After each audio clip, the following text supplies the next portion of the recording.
I think that first of all they don't know the customers. I think it's the main thing. It's scary a little sometimes that we don't have a clue, and it's the same for shopping centers. Actually, we are working. It's a big thing within our group at the moment. What we call the big data.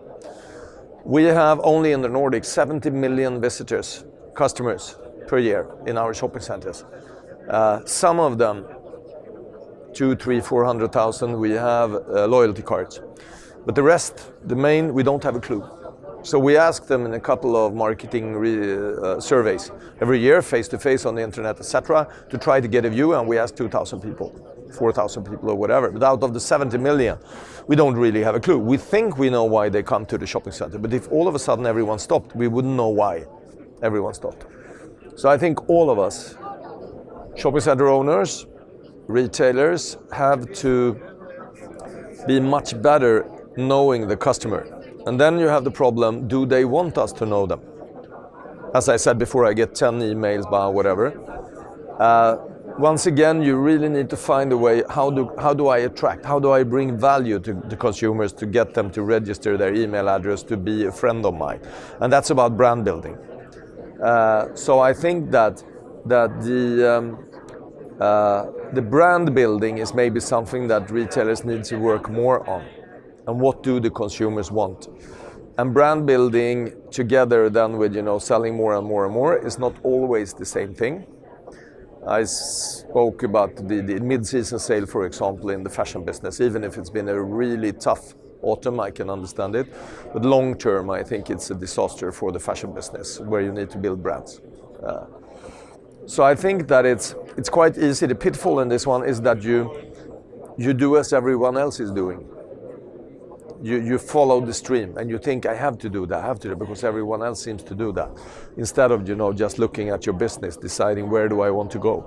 It's like Unibail what Amco did 7 years ago, when all of a sudden, being the second biggest real estate company in the world, we decided to sell half the portfolio. We sold all shopping centers more or less below 50,000 square meter. We sold for billions and billions of euro. We sold it, and we invested in the big shopping centers that we had. That's really a game changer in the business. And I think because it was necessary. And I think that a lot of retailers are at the same point as of today. If you want to be alive, or if you want, you really need to have to do something. And what I said, but it's with your physical stores that you need to do something. Fewer, better, invest. I think is important.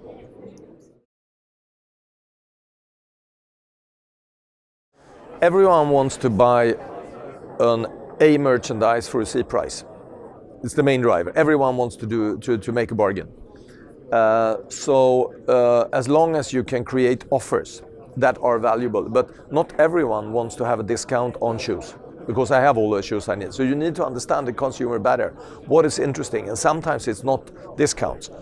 Sometimes, for example, what we do to drive the loyalty cards is that in our shopping centers there's 2 hours of free parking, but if you have the loyalty card you get 4 hours free parking. So the parking is the main driver, and then we know that car coming customers spend in average more money than customers coming with public transport.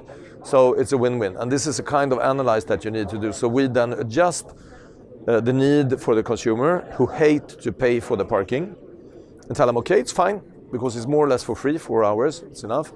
If you sign up, then you get it, which drives, so in Mall of Scandinavia, I think we raised the loyalty cards by 50,000 people that signed up, mainly due to that they get the extra hours on the parking, on that one. So there is a clear value in this one.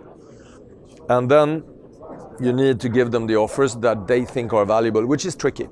Where we fail sometimes, that I don't want, like my subscription, I don't want it. So it's not easy. But yes, they want it if, it's a cliche, but if it's filled with the things, if it's customized a little, I would say. Yes. But the big thing I think with the big thing with the big data, if we try to connect those two, because everything is linked into each other, is really we have huge amounts of data about the consumers at one time. We know how they move, etc. So we have a lot of data. We still need more.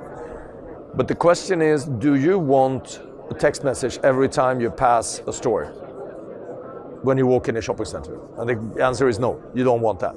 So how do I know which offers you want? Because some offers you want if you go to the shopping center. Because today you are in the mood of buying a pair of sneakers or whatever, so you would like to know, is there an offer of sneakers on JD Sportwear? But how do I know that? So the interaction here is extremely important, because if we misuse the big data that we have and we just send it to, we're dead.